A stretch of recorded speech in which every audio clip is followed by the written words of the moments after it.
کہو کہ اب تمہیں کوئی تکلیف نہ ہوگی، اب تمہیں کوئی دقت نہ ہوگی، تم جاؤ اور اطمینان کے ساتھ جاؤ۔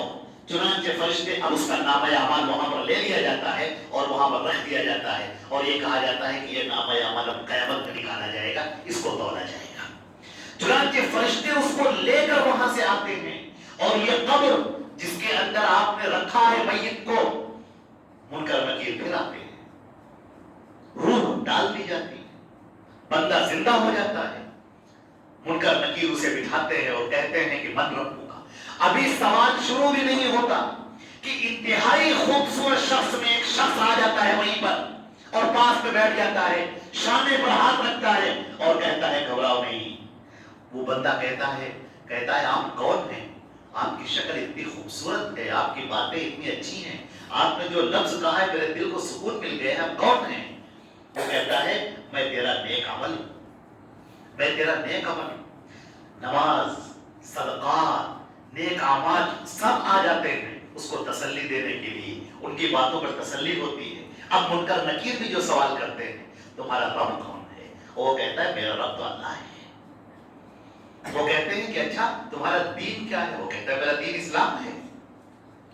کہا اچھا یہ بتاؤ تو محمد صلی اللہ علیہ وسلم کے بارے میں کیا جانتے ہو؟ وہ آخری نبی ہے ہمارے، اللہ نے ان کو نبی بنا کر بھیجا، ہم ان پر ایمان لائے ہیں۔ اللہ کی آواز آتی ہے میرے بندے نے بالکل سچ کہا، اس کے نیچے جنت کا فرش بچھاؤ، اس کو جنت کی نعمتیں عطا کرو، خوشحالی عطا کرو، اسے سکون اور اطمینان کی زندگی دو۔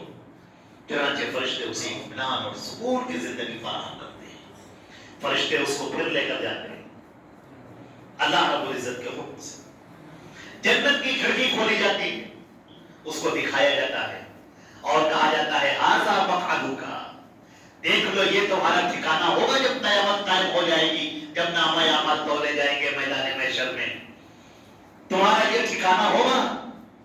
وہ دیکھتا ہے، وہ اللہ کا شکر ادا کرتا ہے، الحمدللہ کہتا ہے، اور اس کے بعد فرشتے کہتے ہیں کہ ایک اور چیز دیکھو، تمہیں دیکھ لینا چاہیے۔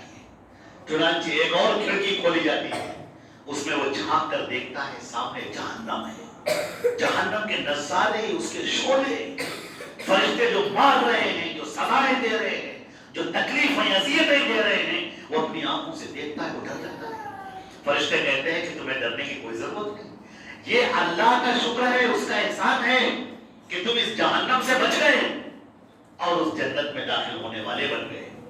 وہ بندہ کہتا ہے اے میرے رب، اے میرے اللہ، اے میرے معبود برحق، جلدی قیامت قائم کر دے، جلدی قیامت قائم کر دے تاکہ میں تیری جنتوں میں داخل ہو جاؤں۔ عزیزان محترم، یہ جو ہماری دنیا ہے جس میں ہم زندگی گزار رہے ہیں، جس میں ہم صبح و شام بسر کر رہے ہیں، صبح ہوتی ہے، شام ہوتی ہے، زندگی یوں تمام ہوتی ہے۔ عزیزان محترم، یہی وہ ایام ہیں جن میں ہم نیک عمل کر لیں تو ہمارے لیے ذخیرہ ہو جائے گا، اور اگر ہم برے عمل کرتے ہیں تو یہ ہمارے لیے باعث تکلیف ہوگا، باعث اذیت ہوگا۔ اب ایک اور روایت سنیے، اللہ کے پیارے نبی صلی اللہ علیہ وسلم فرماتے ہیں ان اللہ یمد یدہ باللیل لیتوب مسیء النہار ویمد یدہ بالنہار لیتوب مسیء اللیل حتی تطلع الشمس من مغربها وما لم تغرب۔ بخاری کی روایت ہے، اللہ کے نبی صلی اللہ علیہ وسلم فرماتے ہیں کہ اللہ رب العزت رات میں اپنا ہاتھ بڑھاتا ہے اپنے بندوں کے لیے تاکہ دن کے گنہگاروں کو معاف کر دے۔ ہے کوئی معافی مانگنے والا؟ اسے معاف کر دے۔ اور اللہ دن میں اپنا ہاتھ بڑھاتا ہے کہ رات کے گنہگار کو معاف کر دے۔ ہے کوئی اللہ سے معافی مانگنے والا؟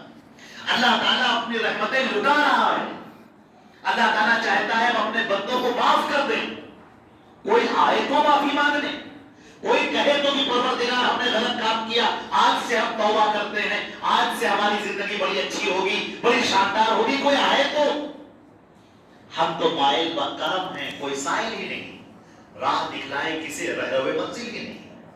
اللہ کے پیارے نبی صلی اللہ علیہ وسلم فرماتے ہیں یہ روز آنا اللہ کرتا ہے، روز آنا، یہاں تک کہ انسان کی روح اس کے حلق میں آ جاتی ہے، تب یہ سلسلہ بند ہو جاتا ہے توبہ کا دروازہ اب بند ہو گیا. اور جب تک سورج مغرب سے طلوع نہ ہو جائے، جب سورج پچھم سے طلوع ہو جائے گا تب توبہ کا دروازہ بند